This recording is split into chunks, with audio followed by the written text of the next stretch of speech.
Cody Garbrandt is an American MMA fighter currently signed to the UFC. Garbrandt was born in Urixville, Ohio.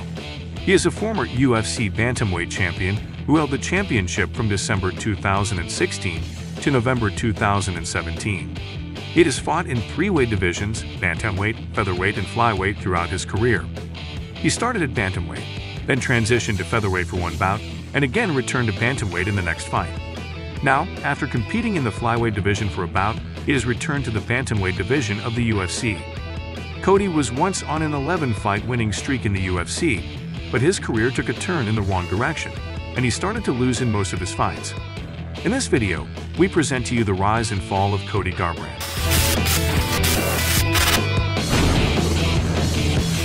Garbrandt spent his childhood in Urixville, Ohio with his mother because his father was a drug addict and spent most of his life in jail. Cody became mentally tough due to the environment he was living in. He is 10 months younger than his older brother Zach, and they both spent their early life fighting with each other. Both Zach and Cody started training in boxing when they were 5 and 4 years old respectively. Their uncle Robert Mees, who was an Olympic alternate, trained them. His mother did not want him to pursue boxing. Therefore, Cody joined wrestling at his mother's request. Garbrandt started fighting at school level. He became a state wrestling champion in school. After that, he started a boxing stint and won 32 fights without losing a single fight. His main goal was to have a career in MMA, and he wanted to join the UFC. Therefore, he joined Team Alpha Male and polished his MMA skills there. Everything he did in mixed martial arts made him a potential UFC signee, and finally, he was signed by the UFC in October 2014.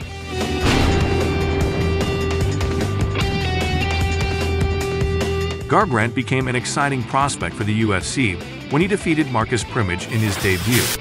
He won the bout in the third round via TKO.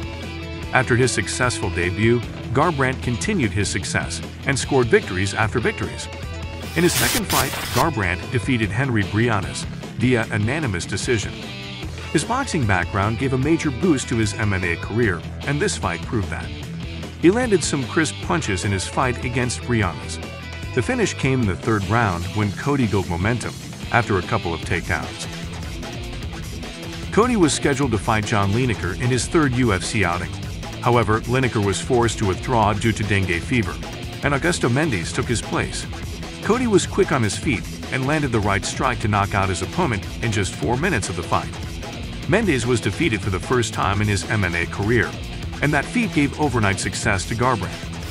Cody got more recognition in the UFC after this win, and even more prominent names in the UFC started to take interest in him. Cody's undefeated streak continued with a win in his next fight. He scored a victory against the undefeated Thomas Almeida via knockout in the first round. Garbrandt earned the Performance of the Night bonus. This victory brought him into the top 10 ranking of the UFC. In his first fight after, Cody Garbrandt won against Takeya Mizugaki when he knocked him out in the first minute of the fight. With every victory, he came closer and closer to a championship fight. Finally, he was given a fight for the UFC bantamweight title. Cody Garbrandt faced Dominick Cruz for the UFC bantamweight championship. Cruz was knocked down twice in the fight, and in the fourth round, Garbrandt came close to finishing Cruz. The fight went to the distance, and Garbrandt won the championship belt by unanimous decision. After the victory, Garbrandt shared his title with a 10-year-old leukemia survivor named Maddox Maple and placed it around his waist. Cody acknowledged Maddox for redirecting his life and bringing him to a championship victory. I'm here with the winner and new UFC bantamweight champion of the world, Cody Garbrandt. How does that sound? It sounds amazing. I've been waiting to hear that and visualize that since I was 12 years old, since I first watched the UFC.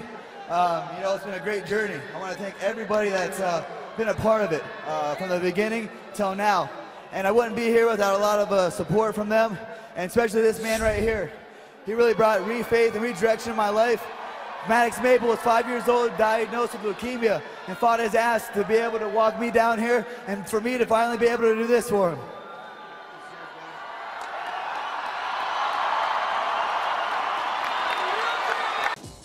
Cody was always a humble guy. In a backstage interview after his championship win at UFC 207, Cody Garbrandt praised his opponent Dominick Cruz. Cody acknowledged his fighting skills as he was one of the toughest fighters in the UFC. Cody said he was ready to give him a rematch anytime. He thanked his coaches and his training staff for their help in building his arsenal that made him a champion in the UFC. The UFC later revealed that Garbrandt would be one of the coaches on The Ultimate Fighter 25.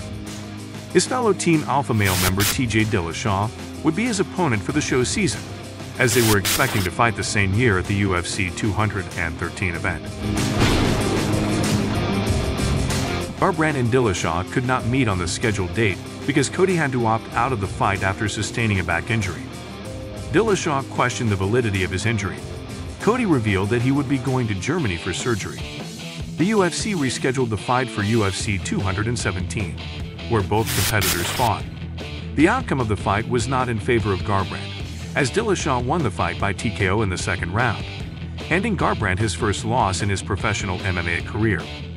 Garbrandt lost the championship belt, and his downfall in UFC began after this defeat. After this defeat, he vowed to come back stronger and take his title back from Dillashaw. He said TJ just capitalized on one or two openings and got the win. He also admitted that he could not capitalize on one of two chances that TJ gave him. Otherwise, he might have won the fight. Garbrandt said, "Overall, I was the best fighter out there." He further added that he will come back with a vengeance. A long winning streak made him overconfident and even arrogant, and that has become the reason behind his downfall. He had almost won his bout against Dillashaw in the ending moment of the first round, but his overconfidence got in the way and he did not use the opening to knock out his opponent. Cody took the fight to the second round, where Dillashaw got the upper hand and knocked him out. The UFC scheduled a rematch with Dillashaw, where Dillashaw performed more dominantly in the rematch, knocked him out in the first round, and successfully defended his title. It was Garbrandt's second straight loss in the UFC, making his overall MMA record 11-2. His defeat against Dillashaw severely affected him, and Garbrandt could not return to the UFC for the next 11 months. Garbrandt said he had a mental fog after these losses and could not train for 6 months. The following year, he came back to UFC to fight Pedro Munoz. In this fight, Munoz won by knockout. The reason behind his loss here was a wild brawl with Munoz in the fight without taking any defensive measures. Munoz tricked him with some of his moves and then knocked him out to get the victory. Both fighters won a Performance of the Night bonus after the bout. The back-to-back losses were not the only factor that brought a downfall in Garbrandt's career. His bad health during COVID-19 times was also a factor behind the bad patch of his life. The UFC announced Garbrandt's next fight against Rafael Assunção. Due to kidney issues, Garbrandt could not compete in the fight. The UFC rescheduled the event for UFC 250, where Garbrandt won by knocking out his opponent with one punch in the second round. Before the fight, Cody revealed that he was disheartened by his losses and had never watched anything related to the UFC in the past year. But his wife kept up to date with every fight and every news related to him. He further added that she pushed him hard to make a comeback, and he did that. His final words were, "I've got nothing to lose. I've got everything to gain," he said. "I'm that hungry kid climbing up the mountain again." Although he got a victory after suffering some losses, that was not enough to bring his career back on track. On August 7, 2020, it was revealed that Garbrandt would be moving down from bantamweight to flyweight and competing for the UFC flyweight title against Deiveson Figueiredo at UFC 255.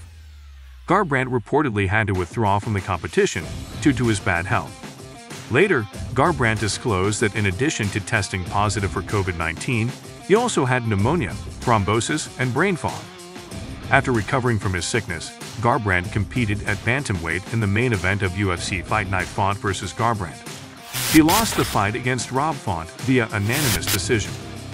After this loss, he moved down to flyweight and faced Kai Kara-France at UFC 269. He lost this fight via TKO in the first round.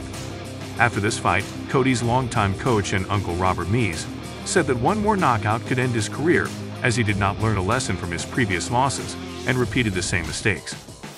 He also criticized Cody for losing weight to enter the flyweight division for this fight. The UFC scheduled him for a bantamweight division fight against Ronnie Yahya at UFC on ESPN 39 in July 2022. Yahya suffered a neck injury in June. Hence, the fight could not take place. Cody Garbrandt had one of the most promising careers in the UFC. His victory over Dominick Cruz for the UFC Bantamweight Championship was one of the most memorable victories at the time. He was on top of the UFC after this victory and was praised by everyone in the sport. He had some great boxing skills and accurate hand-eye coordination. He moved like a bullet in the octagon and confidently performed his moves. That was his time, and he deserved everything for that. However, his inability to mentally recover from defeat and make the necessary adjustments led him to his downfall. Cody had some great boxing and striking skills along with good wrestling, but his striking defense was poor, and so was his ability to follow the game plan and avoid engaging in slugfests with his opponents. And no one can win continuously at the top of the UFC without mastering those traits. He once had a pristine record of 11-0, but now his career record is 12-5. Let's see what the future holds for Cody, but it seems that his best years as a UFC fighter are behind him. This was all from today's video.